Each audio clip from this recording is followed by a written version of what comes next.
안녕하세요. 내려놓음 연구소입니다. 이번 영상부터는 자유를 위한 내려놓음 정화법이라는 주제를 가지고 총 12강을 만들어서 공유 드릴 계획입니다. 그 전까지 올려드렸던 내용에서 좀 중요한 내용들을 잘 정리해서 이번 강좌에 담을 예정이고요. 그리고 중요한 내용들이 있는데 아직 영상으로 공유드리지 못한 내용들이 좀 많이 있습니다. 그래서 그런 내용들을 다 포함해서 제가 생각하기에 이 마음을 정화하는 데 있어서 중요한 어떠한 내용들을 이번 총 12강을 통해서 중요한 순서대로 일단 공유 드리는 게 좋을 것 같아서 이렇게 강좌를 만들게 되었습니다. 그래서 자유를 위한 이 내려놓음 정화법 이 강좌를 1강부터 12강까지 다 보시게 되면 분명히 지금보다는 마음이 자유롭게 되실 거예요. 그리고 이제 마음이 자유롭게 되니까 자유로운 삶을 좀 더 이제 살 수 있게 될 거라고 저는 자신 있게 말씀드릴 수 있습니다. 그리고 철학이나 영성, 마음 공부를 어떻게 해 나가야 할지, 그리고 어떻게 하면 타인에게 의지하지 않고 나만의 어떤 주체성을 가지고 앞으로의 어떤 공부를 해 나갈 수 있는지 그런 답을 얻으실 수 있다고 저는 생각을 가집니다. 그래서 첫 번째 주제는 고난과 고통으로부터 자유로워지는 방법으로 방법이라는 제목을 정했습니다. 저 역시 고난과 고통의 이제 그런 시절이 있었는데 그 시절을 제가 미용고사 정화를 통해서 온전하게 벗어났고, 그리고 중간중간에 수많은 문제들이 있었지만 그것들을 하나하나씩 풀어나가면서 저의 길이 어떤 길인지를 자각하면서 지금까지 이제 살아오게 됐는데요. 그런 이야기를 이번 영상에서 말씀드리도록 하겠습니다. 저는 2008년도에 사업 실패를 하게 되면서 이제 재정 문제, 가정사, 외로움, 자존감 상실, 두려움, 우울증, 모멸감, 죄책감에 이제 시달리면서 자살 고민도 수없이 이제 했던 경험이 있습니다. 6개월 정도 정말 지옥 같은 삶을 살았었는데요. 뭐 금액이 큰 건 아니었는데 실패라는 것을 처음 해본 이제 경험이었습니다. 그러니까 자만과 오만에 빠져서 그러니까 나 자신이 이렇게 무능한 사람이었구나라고 이렇게 느끼게 되면서 너무나 힘든 그런 시기였는데요. 그리고 이제 과거의 잘못들이 정말 이 실패를 겪고 나니까 과거에 내가 얼마나 잘못된 삶을 살았는지, 그리고 얼마나 내가 못난 사람이었는지를 막 그렇게 이제 그런 내용들이, 그런 기억들이 제 눈앞에서 계속 보여지면서 너무나 이제 힘들게 하루하루를 살았습니다. 그리고 그런 것들 때문에 죄책감 때문에 너무 힘들었고 그런 시기에 호호포노포노의 비밀이라는 책을 이제 만나게 되면서 미용고사 정화법을 알게 되었습니다. 그리고 그 미용고사 정화법을 선택을 했고, 그리고 6개월 만에 저는 이제 새로운 삶이 이제 시작되었는데요. 그때는 저는 뭐 기도나 뭐 명상, 호흡법, 뭐 108배나 뭐 끌어당김의 법칙, 심상화, 뭐 학원 명상 뭐 등등 그 여러 가지 뭐 자기 개발하고는 거리가 멀었던 사람입니다. 그리고 영성이나 철학에도 관심이 없던 사람이었고 제가 그때 오직 알게 된 것은 미용고사 정화법이었습니다. 그래서 이 미용고사 정화법을 해야 되겠다라고 이제 생각을 가지고 이제 꾸준하게 실천을 하게 되면서 저는 지옥 같던 삶에서 이제 벗어나게 이제 되었는데요. 미용고사 정화법은 미안합니다, 용서해 주세요, 고맙습니다, 사랑합니다 이 네 마디 말의 앞글자를 따서 미용고사 정화법이라고 이야기를 하는데요. 어떤 부정적인 감정이나 기억이나 생각이 마음속에서 탁 떠오를 때 그것을 계속 판단하고 또 생각하고 곱씹고 이렇게 보통 우리는 그렇게 살아가고 있거든요. 근데 미용고사 정화법은 그런 생각이 탁 올라올 때 미안합니다, 용서해 주세요, 고맙습니다, 사랑합니다 라는 말로 계속 해주는 거예요. 그러면 그 생각이 올라오다가 멈춰버립니다. 왜냐하면 그것이 생각으로 이렇게 퍼지질 않아요. 그러니까 생각이 탁 올라오거나 어떤 감정이, 부정적인 감정이 탁 올라올 때 그저 마음속으로 미안합니다, 용서해 주세요, 고맙습니다, 사랑합니다라고 계속 말을 해주는 거예요. 뭐 미안해, 용서해 줘, 고마워, 사랑해 라고 말해 주셔도 되고, 뭐 고맙습니다, 사랑합니다 이 두 마디만 해주셔도 되고, 사랑합니다라는 한마디 말만 계속 해주셔도 됩니다. 이거는 그때그때 느낌에 따라 편하게 하시면 됩니다. 그래서 어떤 걸 이제 이 단어들 중에서 어떤 것든 괜찮으니까 그냥 부정적인 감정이 탁 떠오를 때 미안합니다, 용서해 주세요, 고맙습니다, 사랑합니다 라는 말 계속 해주는 거죠. 그렇게 되면 내 마음이 일차적으로 편안함을 좀 느끼는 경우도 있고, 시간이 지나면 분명히 큰 변화를 겪게 되실 거예요. 근데 여기서 정화를 하실 때 중요한 점이 한 가지 있는데요. 보통 우리가 기도를 하거나 뭐를 이제 어떤 소망 같은 걸 이루기 위해서 여러 가지 방법들을 사용을 하는데,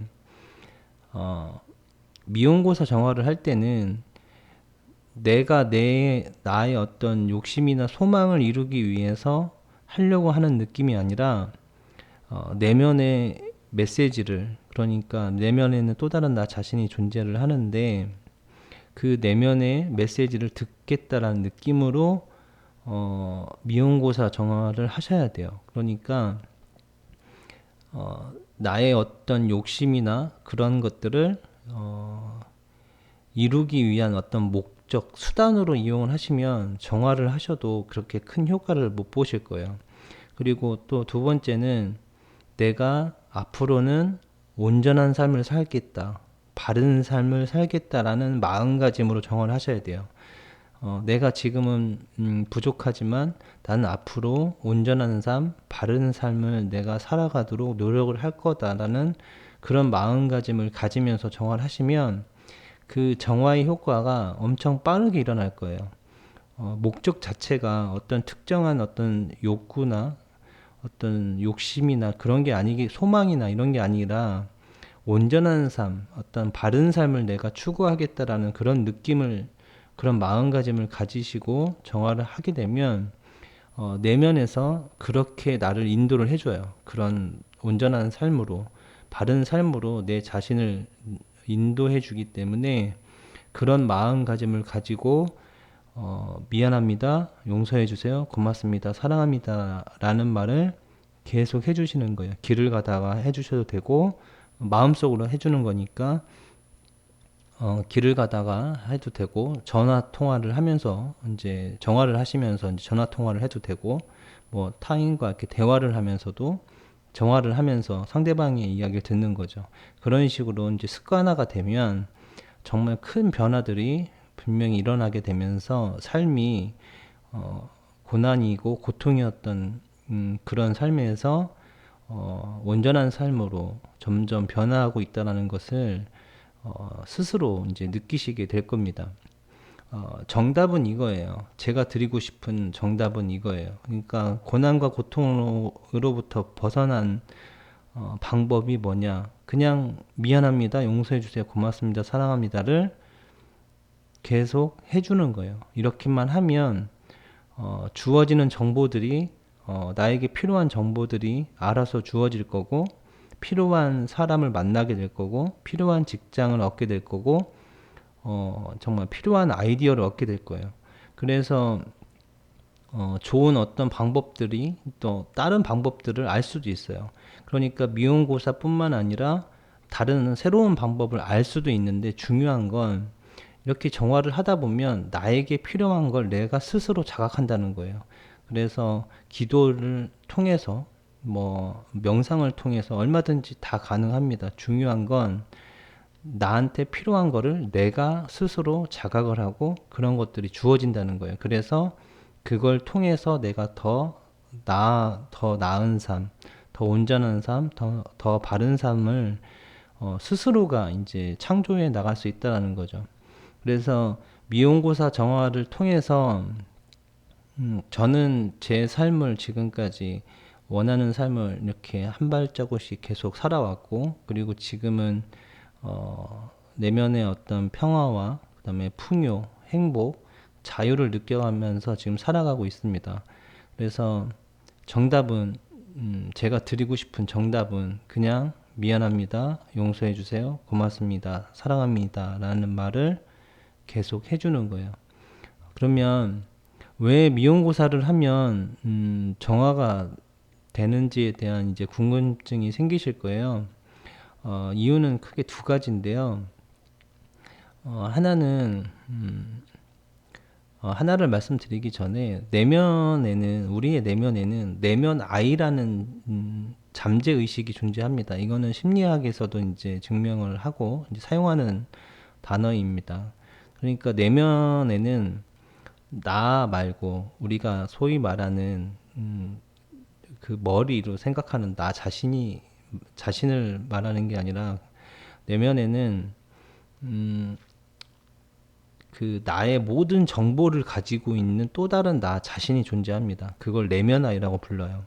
근데 그 내면 아이는 보통 5세에서 7세 사이에 성장이 대부분 멈춰 있어요. 모든 사람이 그런 건 아니겠지만 많은 사람들이 그때 이제 성장이 멈춰 있습니다. 그 이유를 잘 생각을 해보면 우리 어린아이를 생각을 하시면 돼요. 우리 어린 아이들이 3세, 4세까지만 이렇게 해도 하지 말라고 해도 합니다. 막 혼나도 하고 막 그런 식으로 하다가 한 5세, 6세, 7세쯤 되면 하지 말라고 하게 되면 이제 점점 안 하는 어떤 형태로 바뀝니다. 그런 식으로 외부의 억압에 의해서 점점 그거를 인지하는 시점이 딱 그 시기예요. 그러다 보니까 그때쯤 되면 내면 아이가 어떤 사회의 관념이나 어떤 부모의 환경, 뭐 그런 것들로 인해서 성장이 멈춰버리게 되면서 나와 이제 벽을 쌓게 되는 거예요. 어렸을 때는 뭐 3살, 2살 때는 자기가 하고 싶은 대로 살아가잖아요. 그런데 한 5살, 6살 되면 이제 눈치를 보기 시작을 하는 거예요. 혼날까봐, 혹은 이제 하지 말라고 그러니까. 그런 식으로 이제 사회에 이제 적응을 이제 하게 되면서 자신이 하고 싶은 대로 하지 못하는 이제 억압에 이제 억눌리게 되는 거죠. 그 상태로 이제 우리는 지금까지 커오게 된 거예요. 그래서 이제는 얘기를 해도 듣지 않는 거죠. 내면 아이가 나는 이걸 원해라고 얘기를 했는데 나라는 존재는 이제 기억이나 통념이나 관념, 그런 어떤 법규, 그런 거에 의해서 내면의 아이의 메시지를 이제 듣지 않고 부모의 말, 사회의 통념을 따라가기 시작을 하면서 점점 내면 아이와 멀어지게 되는 거죠. 그렇게 멀어지게 이제 되다 보니까 이제 성인이 되고 나면 정말 내가 내 가슴 속에서 올라오는 행복을 느끼기가 힘든 거죠.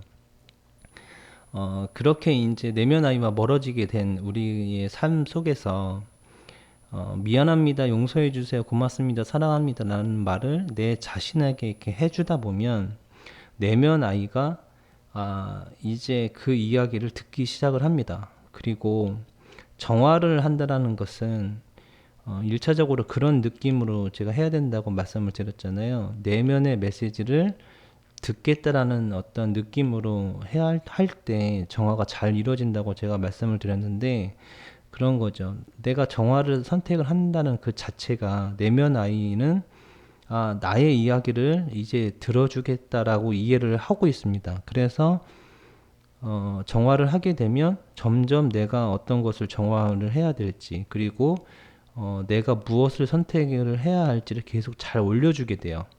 그러면 점점 좋은 아이디어, 좋은 사람, 좋은 관계, 이제 그런 형태로 점점점 발전하게 되는 거죠. 그리고 이제 두 번째는 우리가 삶을 살아오면서 타인이나 혹은 이제 어떤 환경에 의해서 수많은 상처를 받게 되는데요.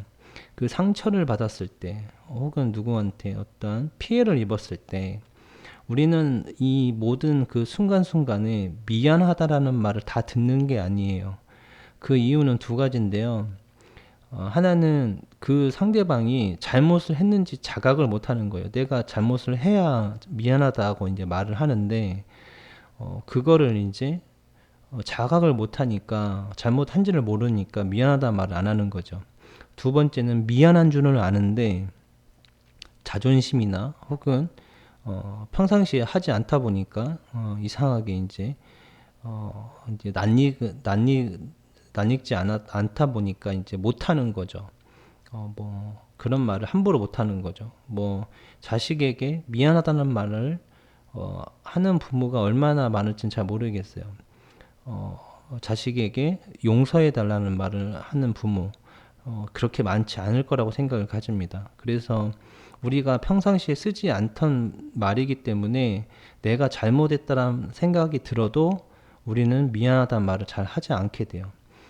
그래서 이렇게 두 가지 이유 때문에 우리는 내가 상처를 받았을 때, 내가 상대방으로부터 피해를 입거나 상처를 받았을 때 상대방에게 미안하다는 말, 용서해달라는 말을 듣지 못하고 우리는 살아오게 됩니다. 그러니까 수많은 상처가 계속 쌓이게 되는 거예요. 크게. 삶을 10년, 20년, 30년 이렇게 살아가다 보니까 나는 미안하다는 말, 용서해달라는 말을 거의 들어본 적이 없는 거죠. 상처는 엄청나게 많이 받았는데 그에 비해서 이런 말을 듣지 못하게 된 거죠. 그리고 고맙다라는 말도 똑같은 맥락입니다. 내가 열심히 노력을 했는데 그리고 내가 너한테 그렇게 잘했는데 그거에 대해서 고맙다는 말을 그렇게 많이 잘 듣지 못하는 거죠. 이제 내가 나의 노력을 그 사람이 온전하게 이해한다는 건 원래 힘든 거기 때문에 자기 자신만 알거든요. 내가 얼마나 노력을 했는지에 대해서. 그래서 상대방은 그걸 잘 모르고 있기 때문에 그거에 대해서 고맙다는 말도 잘 듣지 못하게 되면서 이런 말들, 미안합니다, 용서해 주세요, 고맙습니다, 사랑합니다라는 말은 우리가 일상 속에서 반드시 들어야 하고 그리고 필요했던 말인데 우리가 사용하지 않게 되면서 이제 상처로 남게 되는 거죠.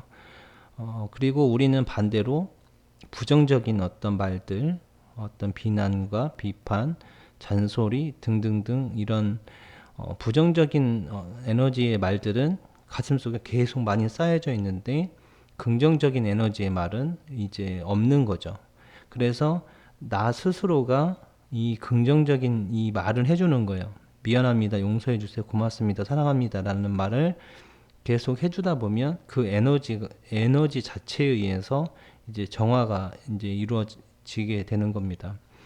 그리고 그렇게 정화가 이루어지게 되면 이제 내면에서 이제 작동을 합니다. 그런 반응을 하는 거죠. 정확히 표현하면 네가 정화를 하고 있으니까 내가 상처받고 있는 기억을 계속 올려줄게 라고 계속 이런 느낌으로 내면에서 고통받고 있던 기억들을 계속 올려줍니다. 그러면 나는 계속 정화를 선택을 하기만 하면 됩니다.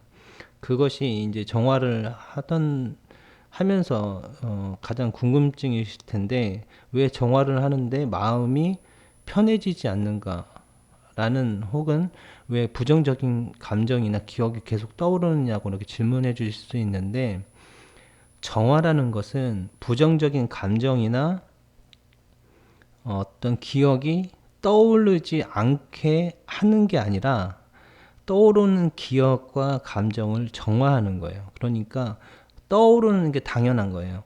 떠오르지 않으면 그게 이상한 거예요. 그렇게 이해를 해주시면 됩니다.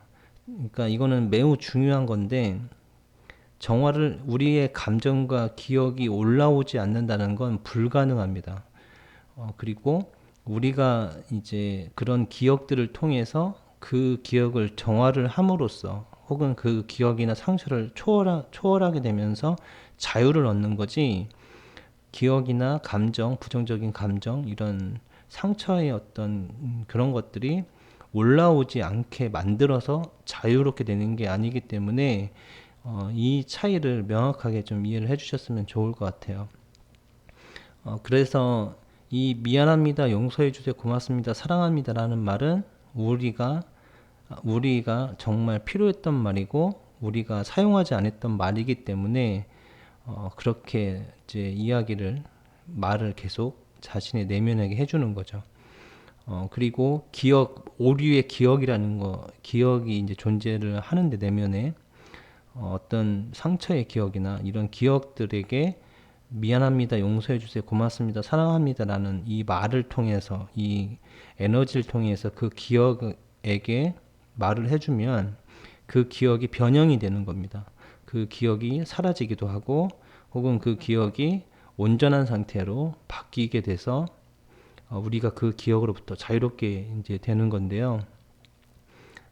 그렇게 해서 이제 자유를 점점점 이제 회복해 나가는 거라고 이해를 해주시면 좋을 것 같습니다. 이제 정화를 하면 문제는 해결이 됩니다. 어떻게든 분명히 해결이 되는데, 정화를 제가 10년 정도 하면서 이렇게 지켜보니까, 대략 한 10%는 영감을 받아서 자기가 직접 해결을 하는 이제 경우가 있는 것 같아요. 간단하게 표현을 하면 어떤 문제가 있어요. 근데 이 문제를 해결을 하지 못하고 있는 거예요. 그래서 정화를 했어요. 미안합니다, 용서해 주세요, 고맙습니다, 사랑합니다. 이 문제를 떠올려 놓고 정화를 하는 거죠. 정화를 했더니 갑자기 좋은 아이디어가 탁 떠올라온 거예요. 아, 이렇게 하면 되겠구나. 이게 영감이죠. 그래서 그렇게 했더니 문제가 해결되는 거죠. 그렇게 말을 하거나 그렇게 행동을 했을 때 이제 문제가 해결되는 거죠. 결론적으로 내가 직접 말을 하거나 행동을 통해서 영감을 받아서 행동을 통해서 직접 해결하는 경우가 한 10% 정도 되는 것 같아요. 그리고 20% 정도는 상황이 바뀌면서 자연스럽게 해결이 됩니다. 단적인 얘기를 하나 드리자면, 이제 직장 상사가 나랑 너무 안 맞아요. 그리고 그 직장 상사가 나에게 너무 스트레스를 많이 줘요. 그 정화를 했어요. 근데 그 직장 상사가 얼마 있다가 다른 팀으로 발령이 난 거죠. 이런 식으로 나는 특별하게 문제를 해결하기 위해서 한 거는 정화밖에 없지만 이제 상황이 바뀌면서 자연스럽게 이제 문제가 해결되는 거죠. 아니면 이제 예상치 못한 이제 기적 같은 경험을 하기도 하는데요. 제가 이제 뒤에서 말씀드리겠지만 돈이 이제 100만 원 정도가 필요했는데 정말 이게 예상치 못한 곳에서 돈이 생기는 거예요. 한 번도 생각하지도 못한 어떤 계기로 이제 돈이 생겨서 그 세미나에 이제 참석할 수 있게 되었는데요. 그런 식으로 나한테 주어지는 것들이 자연스럽게 주어지는 거예요. 내가 이게 필요해. 이게 싫으면 그 싫은 사람이 떠나가거나 싫은 상황이 바뀌는 거예요. 그리고 내가 이게 필요하면 이렇게 저렇게 고민했는데 아무 일도 안 돼요. 그런데 내가 정화를 이렇게 하다 보니까 갑자기 기적 같은 어떤 다른 그러니까 기적이라는 표현은 이런 거잖아요.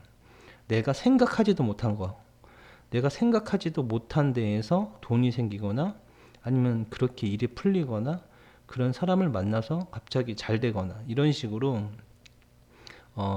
문제가 해결되는 경우가 한 20% 정도 되는 것 같아요. 그리고 70% 정도는 내가 문제라고 이제 생각을 이제 하면서 살아가잖아요. 사람은 이제 자신이 어떤 문제를 겪으면 이건 문제네. 이거는 너무나 힘든 어떤 내가 지금 풀리지 않는 고민이네라고 이렇게 이제 고민이다라고 이렇게 생각하고 살잖아요.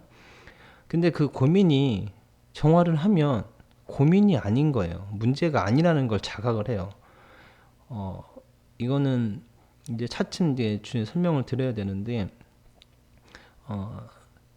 이제 간단하게 설명을 드리면 그런 거예요. 저는 이제 가난한 삶을 계속 살았는데, 이 가난한 삶을 살면 문제가 많이 생겨요. 여러 가지 문제가 생기겠죠. 돈으로, 그러니까 그런 말이 있더라고요.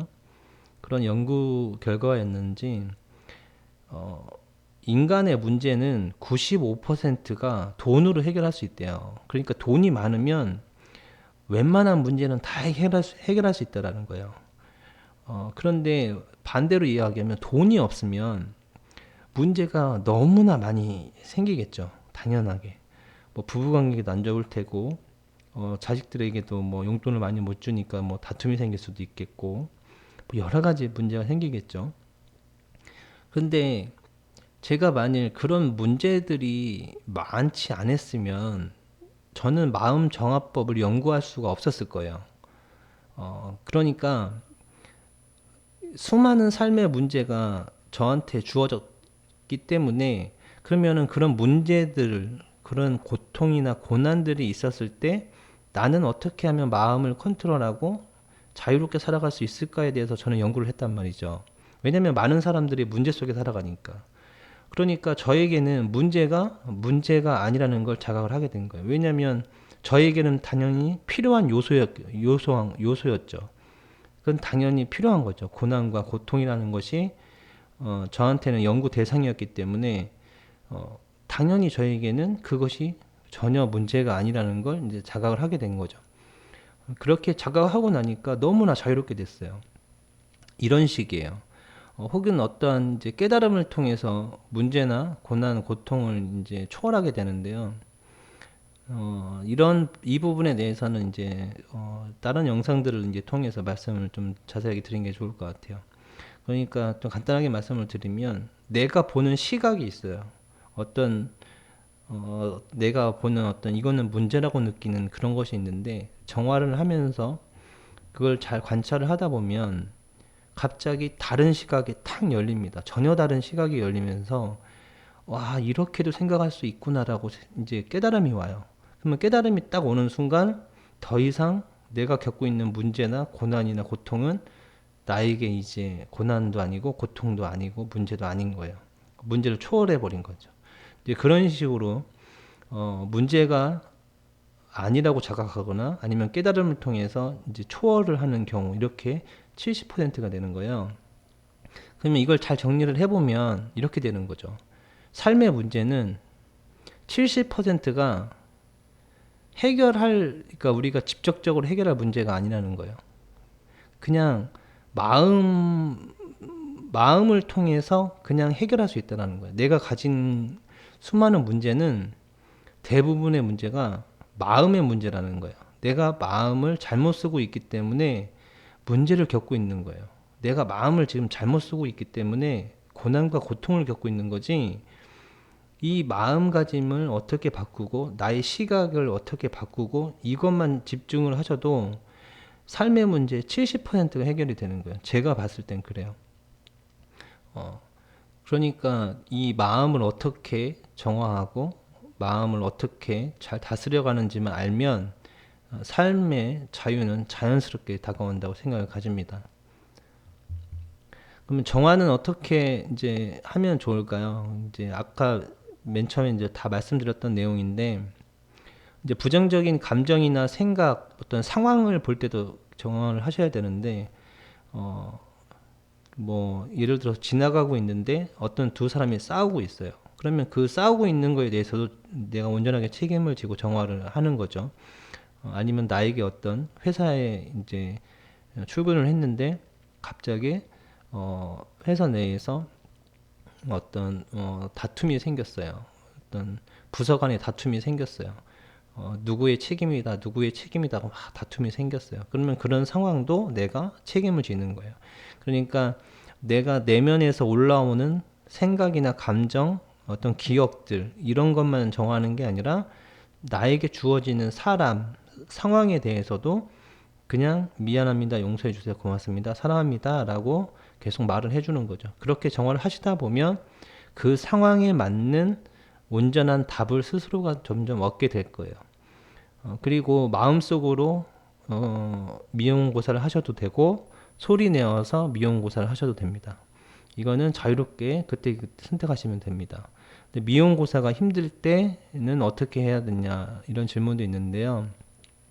이제 두 가지로 말씀을 드릴 수 있는데, 하나는 미용고사가 힘드시다면 안 하시는 게 좋아요. 힘든데 어떻게 해요? 미용고사 자체가 힘든데.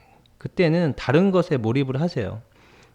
좋은 드라마를 그러니까 재밌는 드라마, 그러니까 다른 생각하지 않을 수 있는 드라마를 보시거나, 뭐 책을 읽거나, 음악을 듣거나, 운동을 하시거나, 뭐 친구들과 이렇게 수다를 떨면서 즐겁게 보내던가, 어떤 것은 상관이 없어요.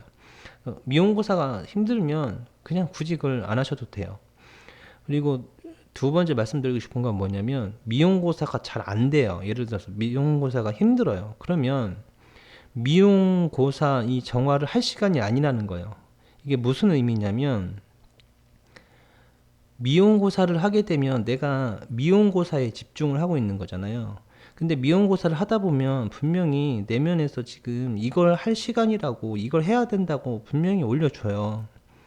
그냥 하다 보면 분명히 올려줄 거예요. 그런데 대부분의 어떤 오류가 뭐냐면 그걸 계속 유지를 해야 된다고 사람들은 생각을 가지고 있어요. 그러니까 특히 참선에서 그런 게 많이 나오는데 명상을 하거나 참선을 할 때 그 상태를 계속 오래 유지하는 것이 뭐 최고의 깨달음의 상태라고 자꾸 착각을 하고 있는데 그게 아니에요. 우리는 정화를 하거나 어떤 명상을 하거나 이런 하는 모든 행위의 목적은 뭐냐면 영감을 얻어서 내가 나에게 가장 적합한 걸 행동하기 위해서예요. 표현하기 위해서. 그런데 명상을 하든 뭐 108배를 하든 기도를 하든 뭐 미용고사 정화를 하든 하다 보니까 뭔가 영감이 올라왔어요. 생각이 올라왔어요. 근데 그걸 또 정화를 하고 또 정화를 했는데 계속 올라와요. 근데 그런 생각이 드니까 잡생각이라 생각을 가지고 더 깊게 명상에 빠지려고 그러고 더 깊게 기도하려고 그러고 더 깊게 뭔가 이건 잘못됐다고 자기가 착각을 하는 거죠. 아니라는 거죠. 뭔지 모르게 이걸 내가 지금 해야 될 것 같다. 혹은 어떤 생각이 들었다. 근데 이게 나름대로 온전한 어떤 느낌이 들면 그거는 지금 내가 정화를 할 시간이 아니라 그거에 대해서 생각을 해보고 그거를 발전시키려고 노력을 하셔야 돼요. 만일 행동 지침이라면 지금은 정화할 시간이 아니라 예를 들어서 누군가를 만나러 가야 될 시간일 수도 있는 거예요. 왜냐하면 그 사람을 만나야 더 좋은 기회가 올 수도 있기 때문에 그러면 그 사람을 만나러 가야 돼요. 지금 미용고사 할 타이밍이 아닌 거죠. 그 사람을 만나서 그 사람과 대화를 하면서 이제 또 미용고사를 하면 되겠지만 중요한 거는 집에 있으면서 뭐 미용고사를 하고 있는 게 아니라 그 사람을 만나는 매우 중요한 일을 해야 된다는 거죠.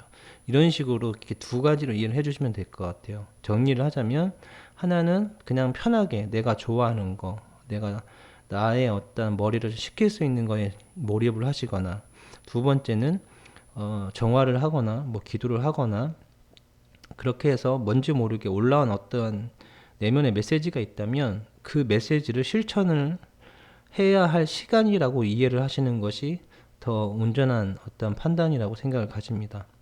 그리고 정화를 할 때 질문을 하는 것이 좋은가라는 질문도 있는데요. 그러니까 이런 식인 거죠. 예를 들어서 내 마음속에서 예를 들어서 상대방하고 다툰 일이 생각이 떠올랐어요. 그러면은 왜 나는 상대방과 직장 상사로 하죠. 그럼 직장 상사와 같은 것을 경험하게 되는가라고 질문을 한 다음에 미안합니다, 용서해 주세요, 고맙습니다, 사랑합니다라고 이렇게 이제 말을 해주는 것이 이제 보통 원칙은 아니고 보통 이렇게 하라고 표현을 합니다. 그러니까 호호포노포노 이제 관련 책에서 이렇게 말을 하고 있고 저도 그렇게 이제 사용도 했는데 그렇게 하시고 싶으면 그렇게 하셔도 되고요. 이렇게 실험을 한번 해보세요. 어느 게 편한지. 저도 처음에는 그렇게 사용을 했는데 저는 이제 굳이 이제 그렇게 의도적으로 질문을 하려고 하진 않아요. 근데 이거는 정화를 좀 하시다 보면 자연스럽게 돼요. 어떨 때는 그냥 미용고사를 그냥 선택할 때가 있고 어떨 때는 이걸 내가 왜 경험하게 되지? 라고 질문을 나도 모르게 하고 또 미용고사를 할 때가 있어요. 그러니까 어느 것이 옳다라고 생각을 하실 필요는 없어요. 그냥 실험을 한번 해보시고 질문을 한번 해본 다음에 정화를 한번 해보시고 어떤 날은 그냥 미용고사만 해보시고 그냥 편하신 대로 하시면 돼요. 제일 중요한 건 그냥 자연스러운 게 가장 좋은 거예요. 자연스럽게 흘러가는 느낌 그대로가 중요한 거니까 어느 것이 옳다라고 이제 이렇게 구분을 짓지 않으셨으면 좋을 것 같아요. 그리고 얼마나 해야 하는가라는 이제 질문이 있는데 정화는 계속 하는 거예요. 이거는 그냥 일상 속에서 하는 거예요. 그래야 온전함을 계속 유지할 수 있는 거죠. 왜 그럴까요?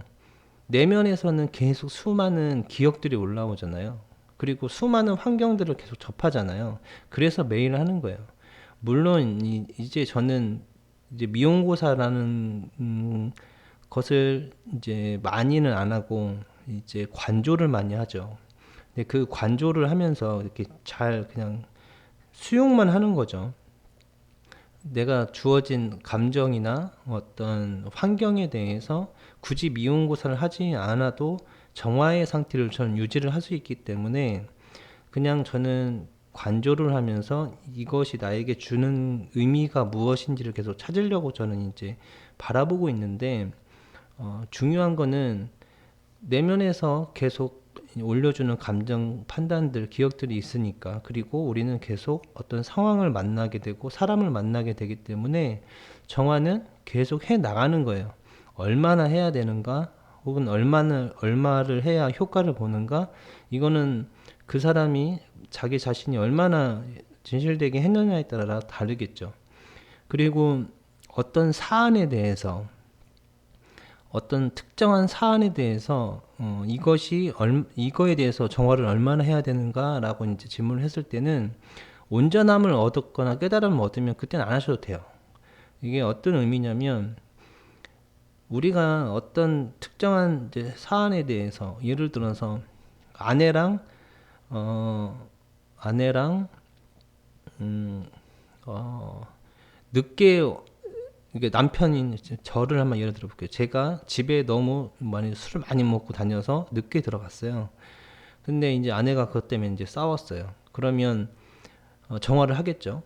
정화를 했는데 답이 안 나와서 그러면은 계속 정화를 하겠죠. 그런데 온전한 답을 얻었어요. 그래서 온전하게 내 마음이 편안해졌어요. 그러면 어떻게 하면 돼요? 그때는 정화 안 해도 되는 거예요. 왜? 온전함을 얻었으니까. 그리고 혹은 깨달음을 얻을 때도 있어요. 여기서 이런 삶이라는 건 이런 거구나, 부부간의 관계는 이런 거구나, 내가 이렇게 잘못을 할 때 이렇게 되는 거구나, 뭐 수많은 것도 있을 수 있겠죠. 그렇게 깨달음을 딱 얻어가지고 내가 이런 거구나라는 걸 깨닫고 나면 내 행동이 바뀔 거란 말이죠. 내 행동이 바뀌게 되면, 말과 행동이 바뀌게 되면 아내와의 관계가 다시 온전해지겠죠. 온전해지면 그러면 다시 정화할 이유가 없는 거죠. 그래서 얼마나 정화를 해야 하는가라는 것은 어떤 개별적인 사안에 대해서는 문제가 해결되면 굳이 정화할 필요 없는 거고요. 문제가 해결되지 않았다면 해결될 때까지 내면에서 떠올려 준다면 계속 정화를 해 나가셔야 된다고 생각 가집니다. 그리고 명상이나 호흡법을 하시면서 혹은 108회를 하시면서 미용고사 정화를 함께 하셔도 됩니다. 이거는 그냥 자유롭게 자유의지에 따라서 해주시면 됩니다. 미용고사의 정화에 이제 3원칙이 있는데요. 이제 이 세 가지 중에 온전한 수용, 온전한 책임, 온전한 정화가 있어요. 근데 온전한 수용과 책임에 대해서는 제가 이제 뒤에서 아예 말씀을 드리고요. 이제 3강에서 이제 말씀을 드리고, 오늘은 온전한 정화에 대해서만 말씀을 드릴게요. 그리고 감정적으로 매우 힘들 때는 온전한 수용과 책임을 지려고 하지 않으셨으면 좋겠어요. 왜냐하면 이걸 잘못 이해를 하시면 피해 의식을 느끼고, 뭐 왜 내 탓으로 다 내 책임이라고 이제 보통 말하고 있는데 왜 이게 내 탓이냐고 이렇게 부정적으로 접근하게 되기 때문에, 이때는 그냥 미안합니다, 용서해 주세요, 고맙습니다, 사랑합니다 라는 말만 계속 해주세요. 감정적으로 너무 힘들 때는 온전한 수용, 온전한 책임에 대해서는 처음에는 신경 쓰실 필요 없고 그냥 정화를 하시다 보면 점점점 온전한 수용과 책임에 대해서 스스로 이해하시게 될 거예요. 그래서 오늘은 이제 온전한 정화에 대해서 말씀을 드릴게요. 온전한 정화란 이게 예수님 말씀인데 마태복음에 나온 이제 구절인데 이걸 제가 읽어드릴게요. 너는 기도할 때에 내 골방에 들어가 문을 닫고 은밀한 중에 계신 내 아버지 하나님께 기도하라. 은밀한 중에 보시는 내 아버지께서 갚으시리라. 기도할 때에 이방인과 같이 중언부언하지 말라. 그들은 말을 많이 하여야 들으실 줄 생각하느니라. 그러므로 그들을 본받지 말라. 구하기 전에 너희에게 있어야 할 것을 하나님 너희 아버지께서 아시느니라. 여기에 답이 있다고 저는 생각을 가져요. 이거는 뭐 진리라고 우리가 알고 있는 이제 성경의 이제 말이니까 더군다나 예수님이 직접 말하시는 거예요. 여기에서 말하는 게 뭐냐면 너는 기도할 때 기도는 정화라고 이해를 하시면 돼요. 기도할 때 내 골방에 들어가 여기는 골방은 이제 나의 방이죠. 나의 방에 들어가서 문을 닫고 은밀한 중에 계신 우리 내면에 항상 신성한 존재인 이제 기독교에서는 하나님이라 부르는 거고 이제 저는 신성한 존재라 부르는 거죠. 내 아버지께 기도하라고 얘기하는 거죠. 은밀한 중에 보시는 여기서 되게 중요한데요. 은밀한 중에 보시라 그랬어요. 은밀하게 보시를 한다 그랬어요. 그러면은 보시를 하려면 누군가를 도우려면 상대방이 있어야 되는데 상대방이 없는 상태에서 보시라는 단어가 나왔어요. 어떤 의미일까요? 내가 누군가를 정화를 하면 그 사람이 바뀝니다. 이거는 거리랑 상관이 없어요. 지구 반대편에 있어도 상관이 없어요. 우리는 무의식이 다 연결돼 있거든요. 그렇기 때문에 내가 누군가를 위해서 기원을 해주거나 난 저 사람이 더 잘 되길 하나님께 만일 기도드립니다라고 많이 말 한마디를 했어요. 나의 욕심하고는 아무 관계가 없는 거죠. 내 자식이 잘 되는 거는 욕심일 수 있어요. 그런데 내 자식이 아니고 남의 자식을 혹은 뭐 직장 상사가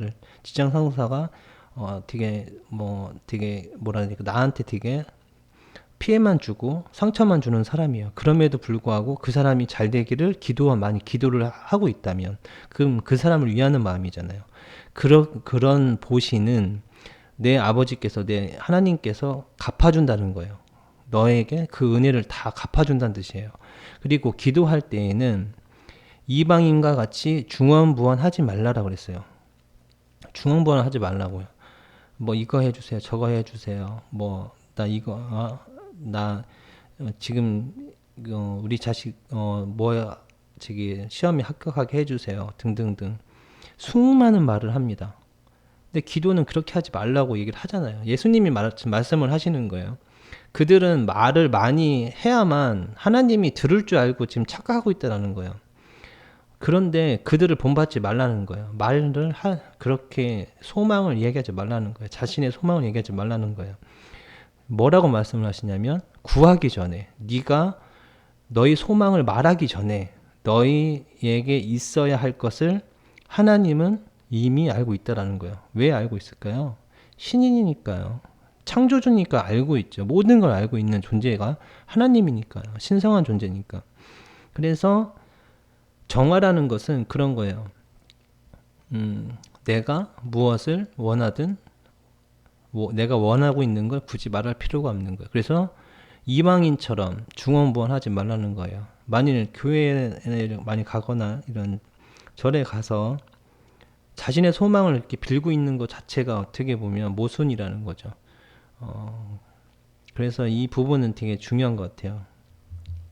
그래서 온전한 정화라는 것은 제가 이 말씀을 왜 드리냐면 여러분들이 미안합니다, 용서해주세요, 고맙습니다, 사랑합니다를 계속 할 거잖아요. 이걸 할 때 이 내용을 알고 있어야 된다는 거예요. 이게 진짜 정화라는 거예요. 어떠한 소망도 없이 어떠한 기대도 필요가 없어요. 나는 그냥 정화를 선택만 하면 되는 거예요. 나머지는 이미 알고 있다라는 거예요. 나에게 무엇이 필요할지. 그래서 우리 내면에는 신성한 존재가 늘 함께 존재하고 있습니다. 이제 하나님이라고 부르기도 하고 뭐 부처님이라고 부르기도 하고 알라신이라고 부를 수도 있겠죠. 각 종교마다 다 있는 이름이에요. 그게 유일신이에요. 다 함께하고 있어요. 그 창조주는 우리는 우리의 모든 것을 다 알고 있어요. 이미 다 알고 있어요. 무엇을 필요로 하는지, 무엇이 필요한지, 무엇으로 고통받고 있는지. 그래서 아무런 기대도 말도 소망도 필요가 없어요. 오직 온전한 내맡김, 내려놓음만 필요한 거예요. 나의 욕심을, 나의 어떤 소망들을 그냥 내려놓고 내가 신성한 존재의 내면에게 모든 걸 내맡기고 그냥 정화만 하시면 돼요. 나머지는 하늘이 알아서 해주는 거예요. 그래서 온전한 정화란 많이 들어보셨을 거예요. 끌어당김, 심상화, 화관 명상, 이건 다 특징이 있죠. 생각으로 무언가를 하고 있는 거예요. 뭐 무의식에 심어줘야 된다고 뭐 이렇게 표현도 하고 이렇게 하지만 중요한 건 생각으로 하는 거예요. 이게 아니라는 거예요. 정화라는 것은 끌어당김, 심상화, 화관 명상하고는 완전히 반대입니다. 전혀 다른 거예요. 생각으로 무엇을 하는 것도 아니고 생각으로 미래를 결정하는 것도 아니에요. 꿈을 꾸면 꿈을 간절히 꾸면 이루어진다 그러죠. 그런 것도 아니에요. 꿈을 꿀 필요도 없어요. 왜요? 나에게 가장 온전한 것이 주어질 거니까요.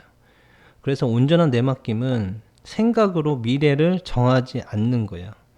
그리고 생각으로 과정이나 어떤 결과도 정하지 않는 거예요. 그냥 온전히 내맡기고 미안합니다, 용서해 주세요, 고맙습니다, 사랑합니다 라고 말을 해주는 겁니다. 이건 정말 중요한 내용이기 때문에 좀 길게 다루고 싶습니다.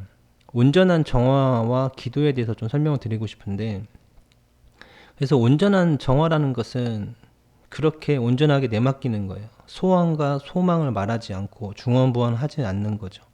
그렇게 내맡기고 내면의 어떠한 신성한 존재가 이제 모든 것을 알맞게 해줄 거라는 믿음을 가지고 모든 걸 내맡기는 거예요. 다만 이런 거는 소망하셔도 돼요. 나에게 이런 문제가 있습니다라고 고하는 건 괜찮아요. 나는 이런 걸로 힘들어하고 있습니다 라고 이렇게 신성한 존재에게 이야기하는 건 괜찮아요. 이런 문제가 있습니다, 도와주세요, 이런 건 괜찮아요.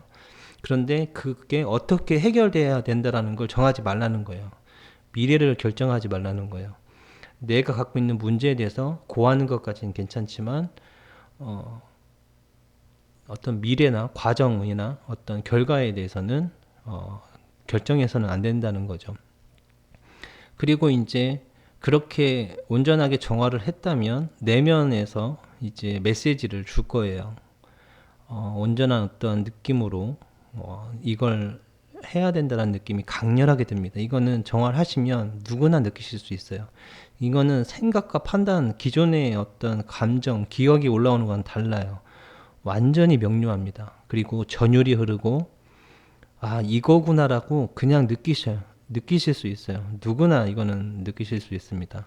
그래서 그것을 느꼈다면 그것을 실천하시면 됩니다. 그게 말이면 말로써 실천하고, 그것이 행동이면 행동으로 실천하고, 그게 만약 표정이나 표현이라면 그렇게 실천을 하시면 되는 거예요.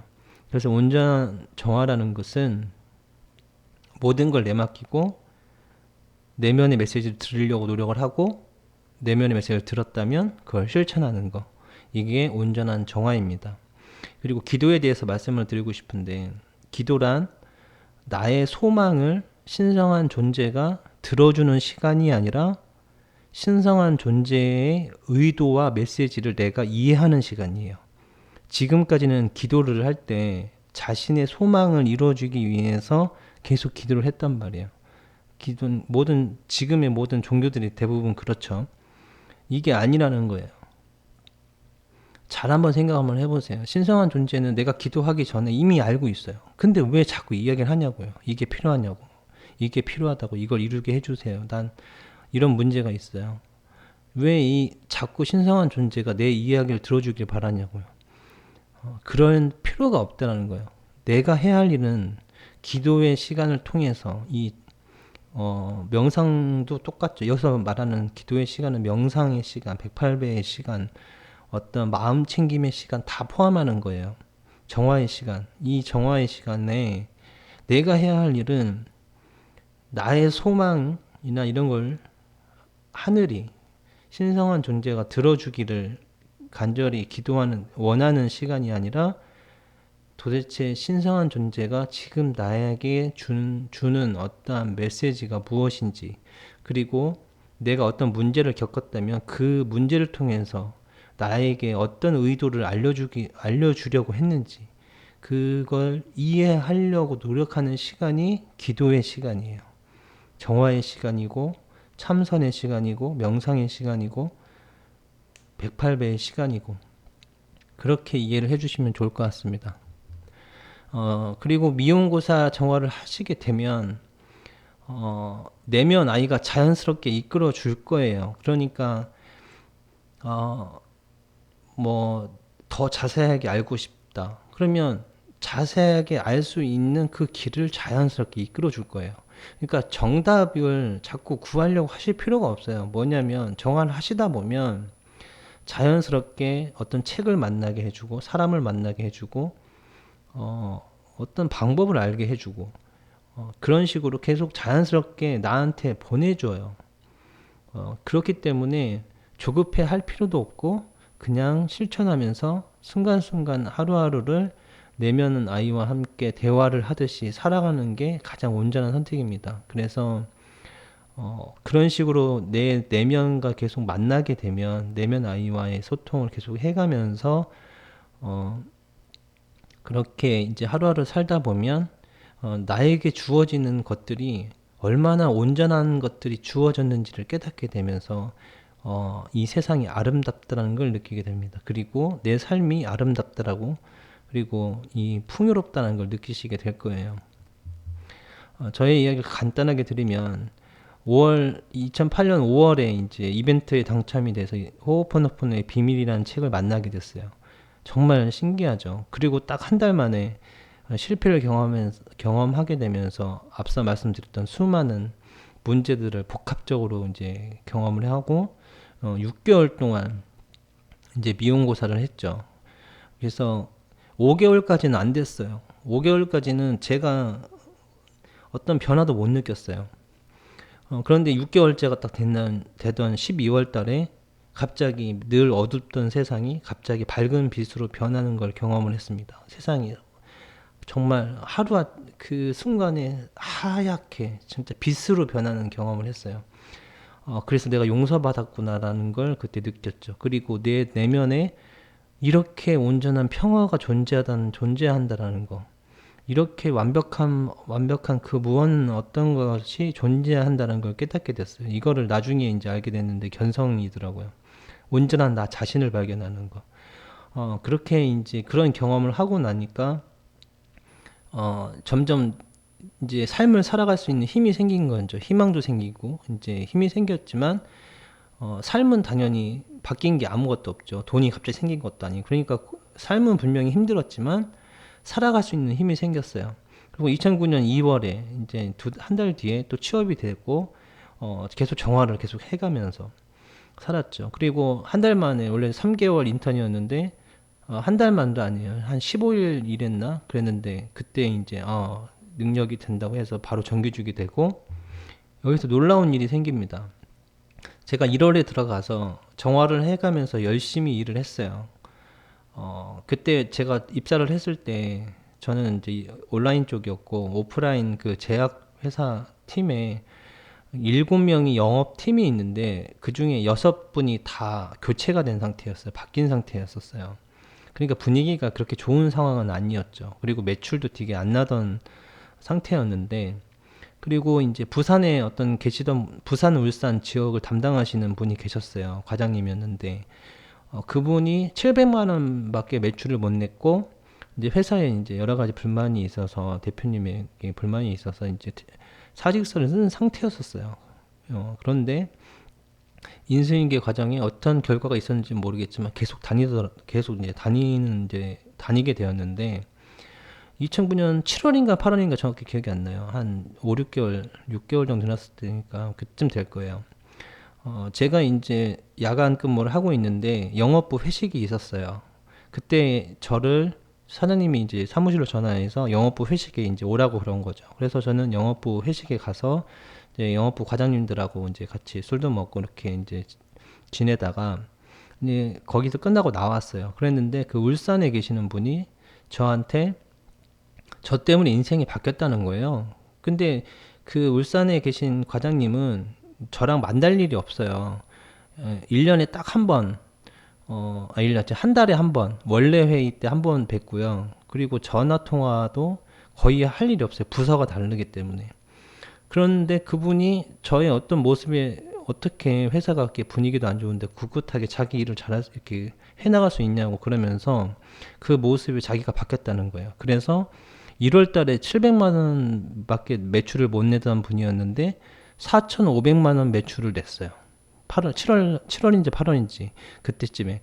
그래서 4,500만 원을 매출을 내니까 다른 영업부 그런 과장님들도 그때는 2천만 원도 매출 못 낸다고 다들 이렇게 안 된다고 계속 부정적인 인식이었는데 그분들도 되는 걸 보고 나서 갑자기 다 2,500만 원 이렇게 3천만 원씩 매출 내기 시작을 한 거예요. 그래서 영업부가 창업 이래 처음으로 흑자를 냈어요. 그 해. 그래서 저는 이때 정말 놀라운 경험을 했죠. 저는 계속 정화를 했고 그분 만날 때마다 정화를 했고 그냥 제 하루하루를 정화를 해가면서 살아갔는데 나로 인해서 한 사람이 완벽하게 바뀌고 그래서 이제 그분이 저한테 의형제를 맺자고 막 그렇게 했었거든요. 그렇게 해서 한 사람이 갑자기 저로 인해서 인생이 바뀌었다고 이야기를 하면서 저는 한 게 아무것도 없는데 그분한테 한 게 아무것도 없는데 어떻게 그런 결과가 나오는지 너무나 신기했어요. 근데 제가 여기서 말씀드리고 싶은 건 이거예요. 제가 2008년 6월 달에 제가 실패를 해서 지옥의 삶을 살았잖아요. 그럼 불과 1개월 만에, 1년 만에요. 1년 2개월 만인데 이분이 이제 점점 발전하는 시기까지 계산을 해보면 1년 만에 제가 온전해지고 상대방을 바꿨어요. 그 힘이 뭐였냐면 그냥 미용고사를 한 것 뿐이었어요. 그러니까 저는 그냥 미용고사만 한 것 뿐이에요. 저는 호호포노포노 정식 세미나도 참석을 하긴 했지만 그거는 3년 뒤에요. 그 호호포노포노 2011년도에서 갔으니까 거의 3년 뒤거든요. 그러니까 그 전까지는 저는 미용고사밖에 몰랐고 다른 어떤 아무것도 몰랐어요. 그러니까 미용고사 정화만으로 나뿐만 아니라 다른 사람들도 얼마든지 온전하게 바꿀 수 있다는 걸 이때 경험을 하게 됐죠. 그리고 이제 다시 이제 오만과 자만이 또 생기게 돼서 이제 문제가 생기게 됐죠. 이렇게 이제 내가 맞구나, 내가 대단하다고 느끼는 순간 이제 오만이 생기고 자만이 생겨서 또 다시 또 불화를 겪고 근데 퇴사를 결정을 하고 그리고 퇴직금은 또 오만과 자만에 빠져서 어떤 프로젝트를 진행한다고 했는데 다 이제 날려먹고 그때 돈이 없었어요.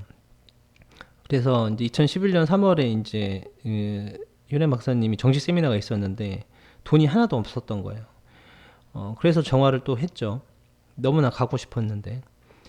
그런데 갑자기 제가 2월 달에 그만뒀는데 퇴사자에게 주는 최초의 100만 원을 제가 받게 됩니다. 퇴사자에게 주는 그런 보너스, 특별 보너스죠. 그러니까 이거는 이런 경우는 처음이죠. 퇴사자한테 특별 보너스 주는 경우는 없으니까요. 그러니까 그 돈이 갑자기 생긴 거예요. 정말 저는 기적같이 생겼다고 생각을 가져요. 그러고 나서 100만 원이 생겼는데 아내는 이제 이 돈은 쓰지 말라고 그런 거죠. 이 돈은 어차피 회사에서 들어가는 돈이니까 쓰지 말라고.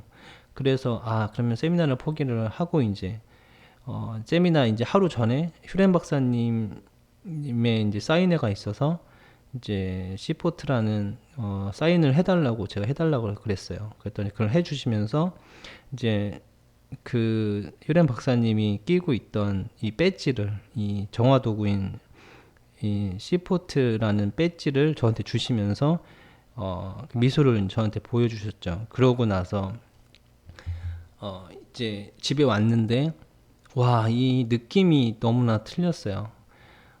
그 휴렌 박사님을 만나고 나서 정말 이렇게 온전한 느낌은 처음 받아본 거예요. 사람을 만나면서 이런 느낌은 처음 받아봤기 때문에 호흡노포노 정식 세미나에 무조건 가야 되겠다. 휴렌 박사님을 만나야 되겠다. 너무나 강렬한 이 자유의지의 발동이 이제 일어났죠. 그래서 아내에게 나 갔다 온다고 그랬더니 죽어도 안 된다고 완전히 반대를 했어요.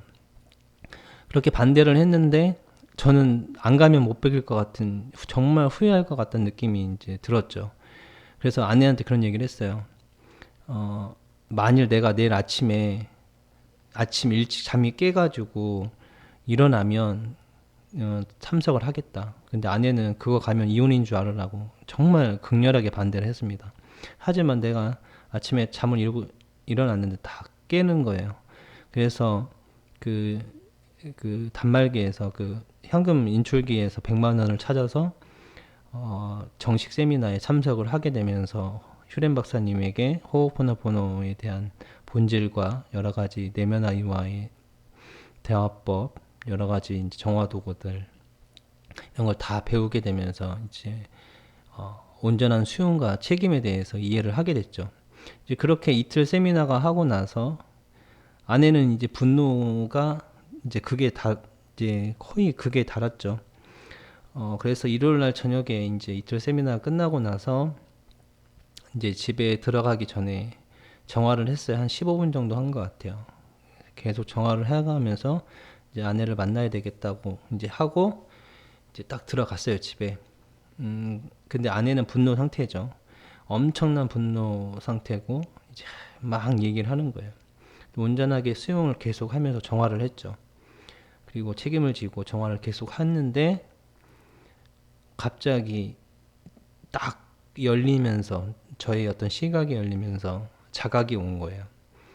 아, 그동안 내가 아내에게 어떤 잘못을 해왔는지 깨닫게 된 거예요. 그래서 미안하다고 얘기를 했더니 뭐가 미안하냐고 이제 얘기를 하더라고요. 그래서 세미나를 자기가 이제 못 가게 한 그거를 느끼면서 내가 당신에게 A와 B라는 걸 선택하게끔 강요를 했는데 당신은 A도 선택할 수 없고 B도 선택할 수 없는 걸 내가 지금까지 강요하면서 살아왔다는 걸 깨닫게 됐다. 그래서 진심으로 미안하고 그거에 대해서 용서를 구하고 싶다. 그래서 용서해 달라고 진심으로 이야기를 했더니 아내가 아무 얘기를 못 하더라고요. 그렇게 이제 아무 얘기 없이 아내는 아이와 이제 방에서 자고 저는 따로 작은 방에서 하룻밤을 잤어요. 하룻밤을 자고 이제 아침이 됐어요. 한 10시쯤 됐는지 이제 아내가 뒤에서 저를 안아주더라고요. 안아줬는데 물어봤어요. 어제는 내가 그렇게 미웠는데 왜 그렇게 오늘은 날 안아주냐고 이렇게 물어봤더니 아내가 어제의 당신과 오늘의 당신이 전혀 다르다고 이렇게 얘기를 하는 거예요. 그래서 엄청나게 아내와 관계가 개선이 됐죠. 제가 이 말씀을 왜 드리냐면 엄청나게 아내랑 싸운 상태잖아요. 아내는 이혼하겠다라고 할 정도로 지금 서로가 사이가 안 좋은 상태인데 우리는 영감을 통해서 그 문제를 하루아침에 해결할 수 있다는 걸 말씀을 드리고 싶은 거예요. 온전하게 수용하고 온전하게 책임지고 온전하게 정화를 하면 영감을 얻게 됩니다. 그 영감을 실천을 하게 되면 어떠한 문제도 해결해 나갈 수 있다는 걸 말씀드리려고 저의 경험담을 좀 이야기 드렸습니다. 그래서 그 이후로 자유의지가 계속 발동이 이제 되더라고요. 호흡포노포노 정식 세미나를 갔다 오고 나서 호흡포노포노를 연구하는 것이 저의 길이라는 걸 느끼게 됐고 이제 4년 6개월간을 백수 생활을 했어요. 일을 하다가 안 하다가 일을 하다가 안 하다가 이렇게 이제 이렇게 중간중간 일도 중간중간 했지만 이렇게 백수 생활을 이렇게 계산을 해보니까 4년 6개월 정도 되더라고요. 그래서 호흡포노포노를 만나고 거의 반 정도는 백수 생활을 한 거죠. 그래서 이때 빚을 지면서 연구를 계속 해왔습니다. 그렇게 자세한 이제 내용은 다른 영상으로 제 말씀을 드리고 그렇게 백수 생활을 하면서 그렇게 돈이 없고 딸을 이때 키우고 있을 때인데 그리고 셋째 딸도 생겨서 딸 셋을 키우는데 돈도 없고 하지만 두려움이라기보다는 그래도 항상 마음속에 평화가 있었고 자신감이 있었어요. 그렇게 이제 정화를 연구를 해오면서 와중에 내면 아이와의 소통이 너무 중요한데 전동축 그 펜듈럼이라고 하는 방법을 통해서 내면 아이와 소통하기 너무 힘들다는 걸 느끼게 되고 이때 호흡포노포노의 방법을 역행을 했죠. 호흡포노포노의 철학은 순리로서 저는 받아들입니다. 그걸 따르고 있고 호흡포노포노 철학에 대해서는 제가 온전하게 수용하고 있지만 방법론에 대해서는 제가 역행을 해서 점괘와 여실지라는 저만의 방법을 만들어서 지금은 있는 그대로 사용할 수 있게 됐죠. 그래서 여실지라는 것은 모든 현상을 있는 그대로 주시하는 지혜인데, 주어진 현상과 나의 마음을 제대로 이해를 하다 보면, 어떻게 이해가, 그러니까 나에게 주어진 것들을 금방금방 지혜로서 이렇게 이해를 할 수가 있게 됩니다. 그런 방법들을 통해서 늘 온전한 상태를 유지할 수 있는 저만의 방법을 만들었는데, 중요한 건 누구나 자신에게 맞는 방법을 창조할 수 있다라는 거예요. 사람마다 좋아하는 게 다르고 능력도 다르고, 그리고 재능이 다 다르잖아요. 어떤 사람은 그림을 잘 그리는 분이 있는가 하면 노래를 잘하는 사람이 있고, 이런 식으로 사람마다 다 다르기 때문에 자신에게 맞는 방법은 다 다를 수밖에 없어요. 물론 같은 사람도 있을 수 있겠지만 다를 수 있다라는 거예요. 그렇기 때문에 타인의 방법을 따라가는 게 아니라 미용고사라는 기본적인 방법을 통해서 나만의 방법을 찾아가는 과정이 저는 중요하다고 말씀을 드리고 싶습니다. 그래서 누구나 자신에게 맞는 나만의 방법을, 마음 정화법을 찾을 수 있다라는 거, 그거를 꼭 강조드리고 싶습니다.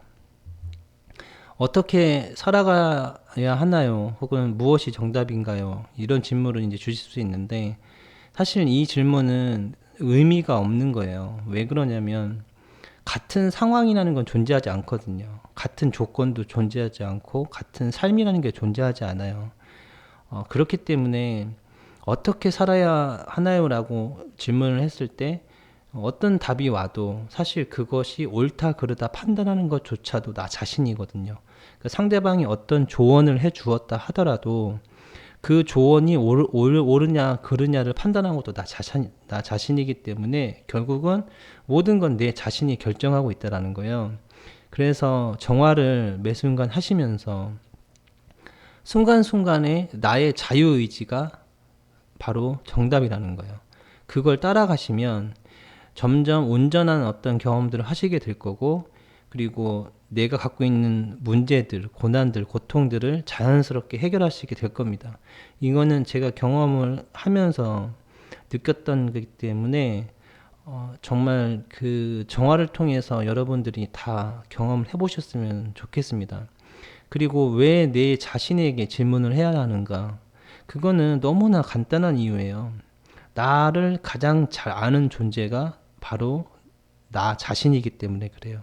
바로 내면 아이가 나의 모든 정보와 모든 걸 다 알고 있기 때문에 당연히 내면에게 물어봐야 나에 대한 답을 얻을 수 있는 거예요. 내가 갖고 있는 문제에 대한 답, 고통에 대한 답, 어떠한 모든 답을 우리 내면 아이가 알고 있기 때문에, 그리고 내면 아이와 우리가 일치가 되면 신성한 존재로부터 내려오는 영감을 내면 아이를 통해서 우리가 이해할 수 있기 때문에 내면 아이와 친해지려고 노력을 가지고 늘 내면 아이와 소통하려고 하면서, 그리고 순간순간 올라오는 자유의지를 매 순간 따르시다 보면 온전한 삶을 누구나 누리실 수 있을 것입니다. 내려놓음의 한 가지 방법입니다. 미용고사라는 것은 여러 가지 방법들이 있어요. 명상도 그렇고 108배도 그렇고 기도도 그렇고 다 상관이 없습니다.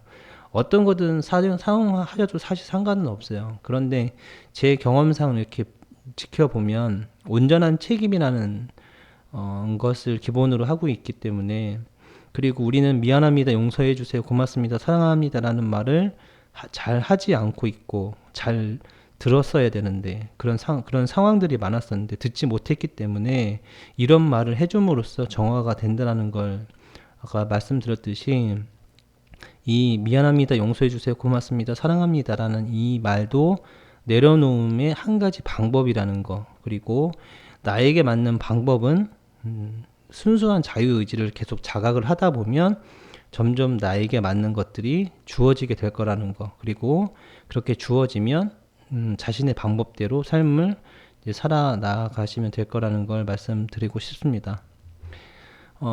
지금 1강은 이렇게 좀 길게 말씀을 드렸어요. 그래서 지금 첫 번째 강의다 보니까 좀 중요한 내용들을 담고, 그리고 여러 가지 저희 이야기도 하다 보니까 좀 길게 됐는데, 2강부터는 이제 딱 어떤 핵심적인 내용들만 담아서 좀 짧게 이야기를 하도록 하겠습니다. 자유를 위한 내려놓음 정화법 2강은 나는 어떤 존재인가라는 주제를 가지고 내 자신이 이미 온전한 존재임을 제가 느끼실 수 있도록 강의를 준비하도록 하겠습니다. 감사합니다.